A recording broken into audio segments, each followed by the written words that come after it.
Mesdames et messieurs, merci de votre fidélité légendaire à Mikouba et bienvenue dans Invité du jour. Aujourd'hui, nous allons recevoir monsieur John Jesse Numbi. Il est cadre du parti politique RDPS. Nous allons parler de la situation sécuritaire, économique, mais aussi sociale en République démocratique du Congo. Différentes questions seront posées au cours de cette émission. Monsieur John Numbi Jesse, bienvenue. Merci beaucoup, monsieur Mouteb.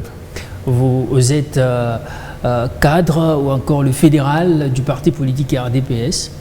Je suis le secrétaire général du parti RDPS, donc rétablissement de la démocratie et de la paix sociale. Voilà. Okay. Avec vous, il y aura le rétablissement de la démocratie et de la paix sociale. En fait, nous pensons que la démocratie en RDC est encore en train de tituber. Il y a quelques problèmes parce que la démocratie avait été lancée en 1960, mais il y a eu des couacs. Et puis après, en 2003, on est revenu avec cette démocratie, mais on constate qu'il y a encore quelques petits problèmes. Et nous pensons que dans notre vision qu'il faudra rétablir et solidifier cette démocratie parce que nous estimons que la démocratie est le seul mode qui pourra nous permettre de faire émerger notre pays en consolidant aussi la dignité de l'homme congolais. Un parti de l'opposition ou encore de la majorité, l'Union sacrée? Nous ne sommes pas dans l'Union sacrée, nous sommes un parti qui n'est pas jusque-là aligné dans aucune plateforme, nous sommes indépendants, donc nous ne sommes pas dans l'Union sacrée. Qui est à la recherche d'un positionnement? Non, nous ne sommes pas à la recherche d'un positionnement, nous sommes en face du peuple congolais, nous proposons au peuple congolais une alternative afin que le peuple propose ou plutôt nous choisisse afin de diriger ce pays. Donc nous ne sommes pas en train de chercher un positionnement, mais nous sommes en train de proposer au peuple une alternative. Voilà. Nous tendons vers les élections en République démocratique du Congo. Elles sont annoncées pour décembre de cette année en cours. Quelle est votre lecture sur la vie sociale des Congolais? Si nous devons parler de la vie sociale des Congolais, je pense que la situation est un tout petit peu préoccupante parce que lorsqu'on parle du social, on est en train de parler du panier de la ménagère donc, bien évidemment. Et du pouvoir d'achat de la population. Il faut dire que la situation est très préoccupante en République démocratique du Congo, autant ici chez nous, au Lualaba, que tant partout ailleurs en République démocratique du Congo. Vous conviendrez avec moi avec cette situation de la flambée des prix sur le marché, l'inflation qui est galopante, qui d'ailleurs, même le taux de change est en train de suivre. Ce matin, je suivais que la Banque centrale annonçait qu'elle était autour de 2350.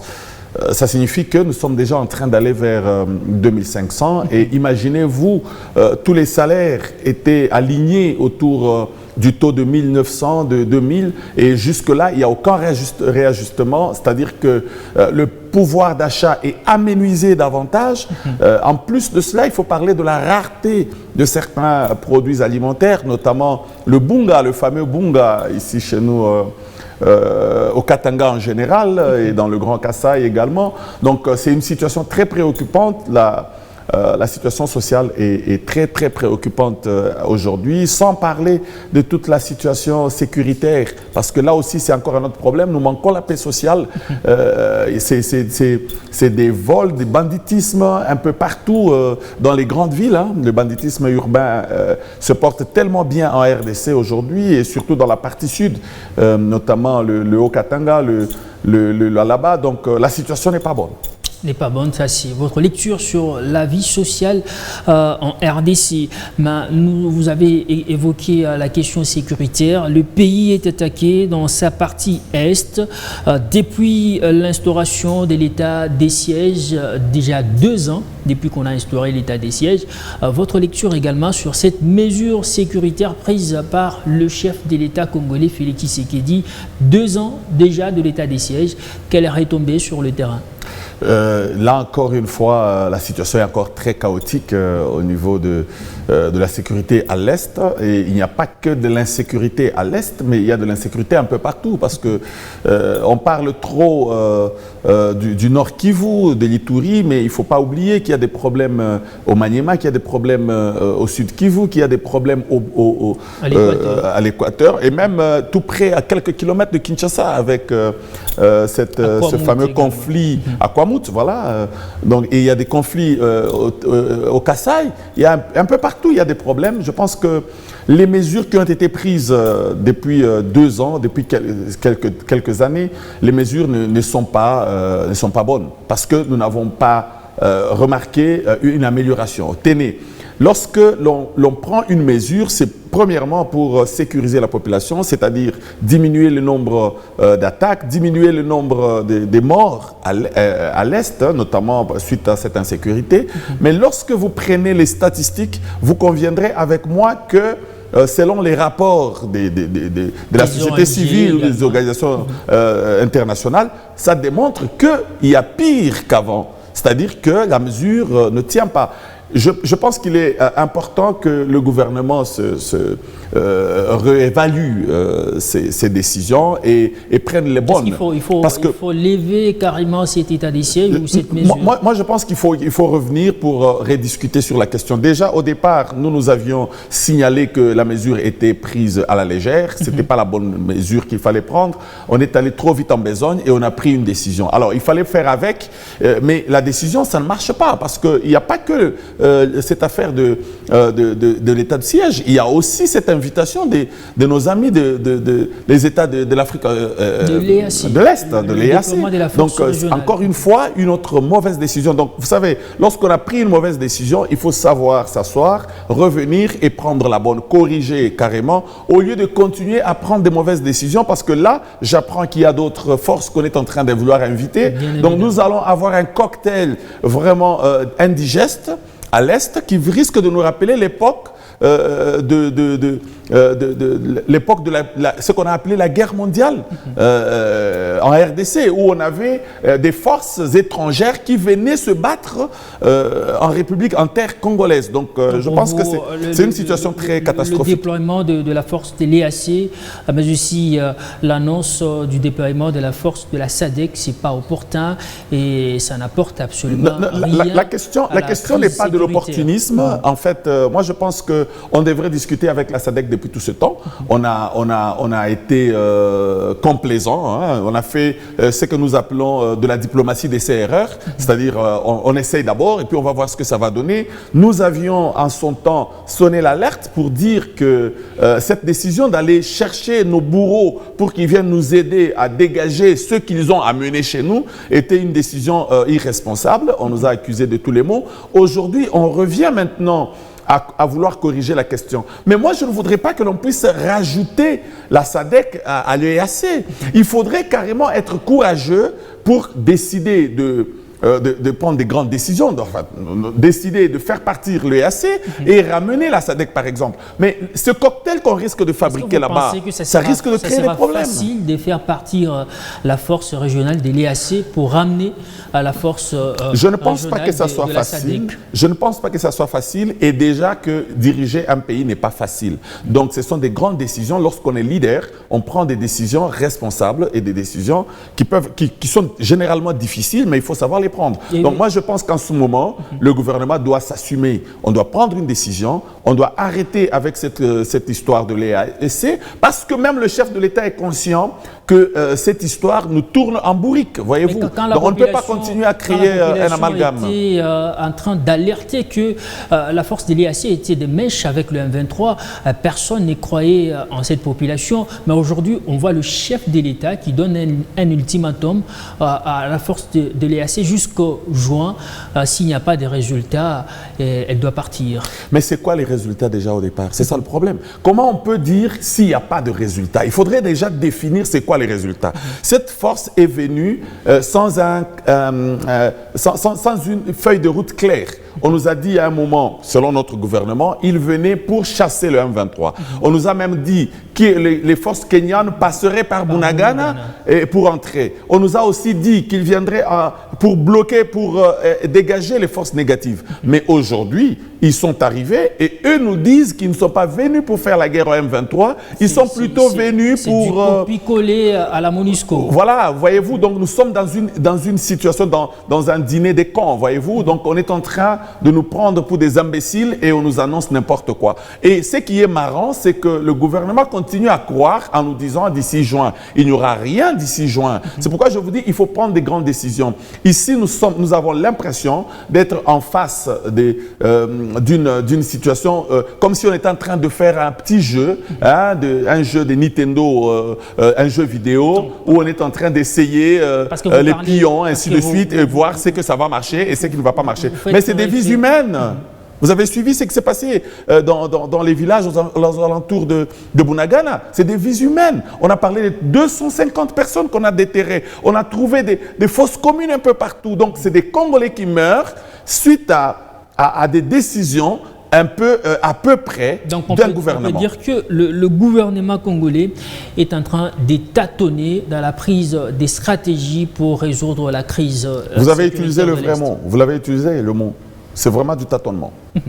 Alors, est-ce que nous avons aujourd'hui la MONUSCO, les UPDF, mais aussi la force régionale de l'EAC. On nous a annoncé la force de la SADC, sans oublier les FARDC. Et mais vous n'avez parlé que des FARDC. N'oubliez pas qu'on nous a aussi ramené certaines forces qu'on appelait à l'époque négatives, qu'on voudrait ramener dans ce qu'on appelle les réservistes, donc les Maï-Maï, qui sont aussi associés à cette histoire. Et toute cette force-là pour vaincre le M23, malgré toutes ces forces, le M23 reste toujours puissant. Qu'est-ce qu'on peut comprendre par là? Non, le M23 n'est pas puissant, c'est nous qui sommes défaillants. C'est ça la réalité.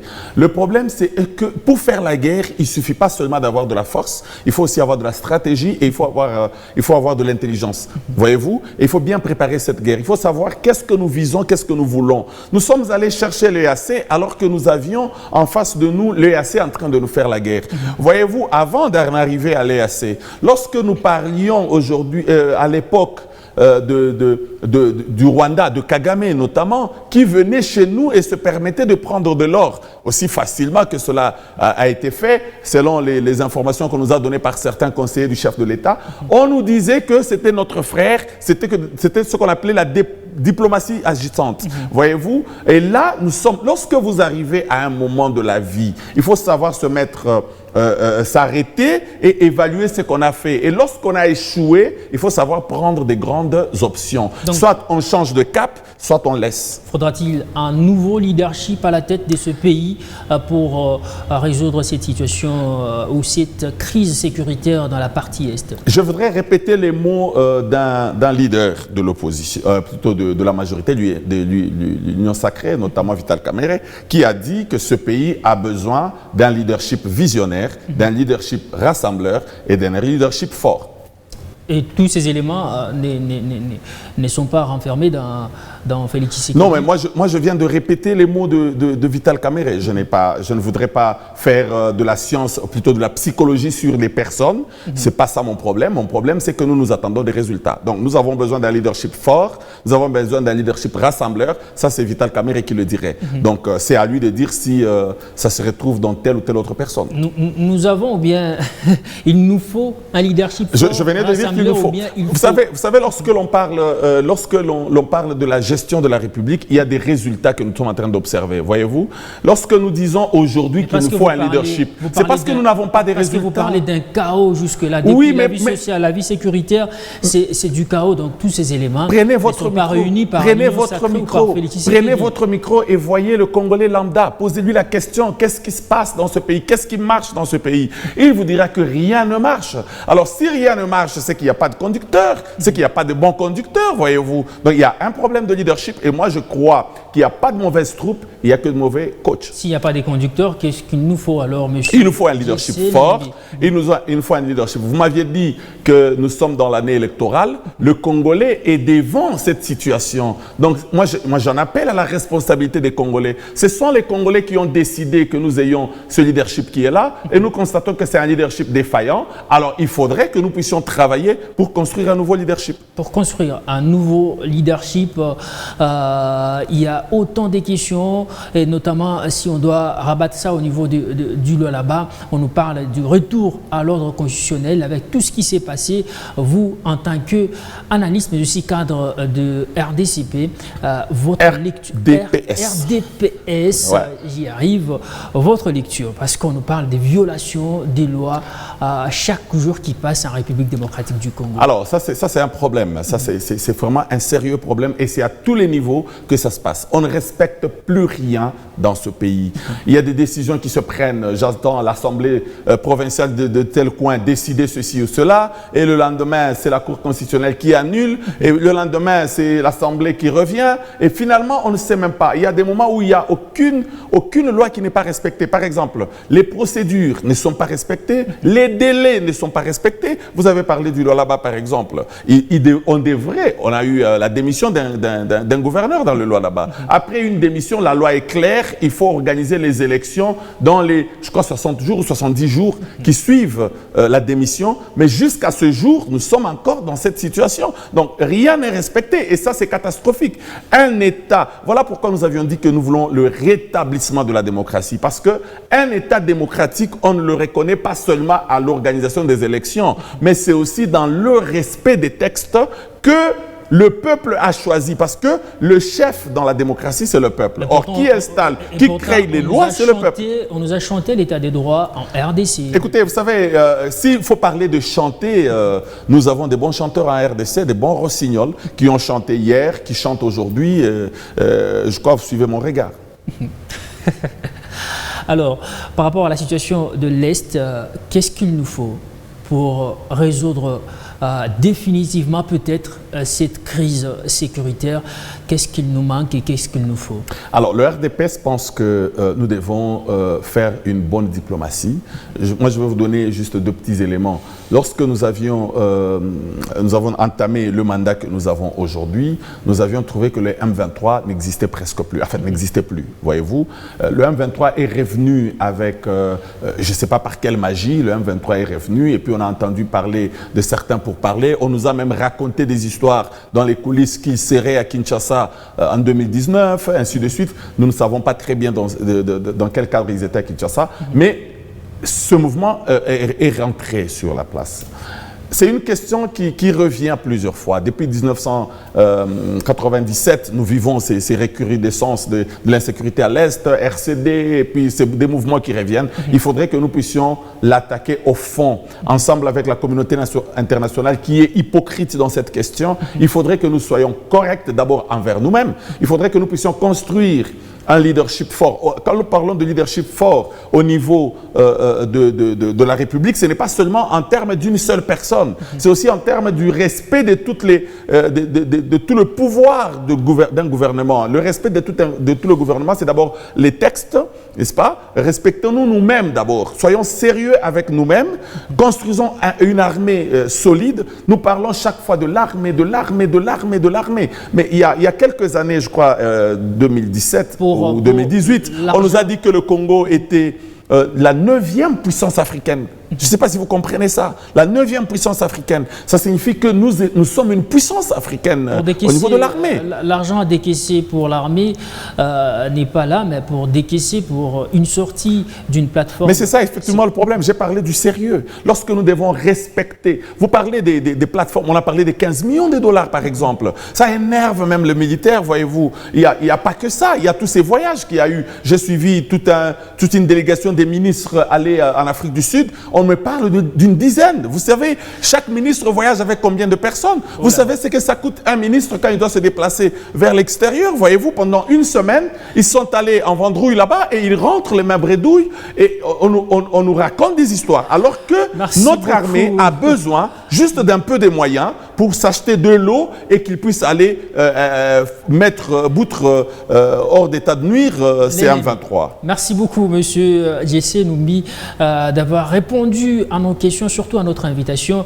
C'est la fin de ce magazine. Malheureusement, le temps nous fait défaut. Merci beaucoup.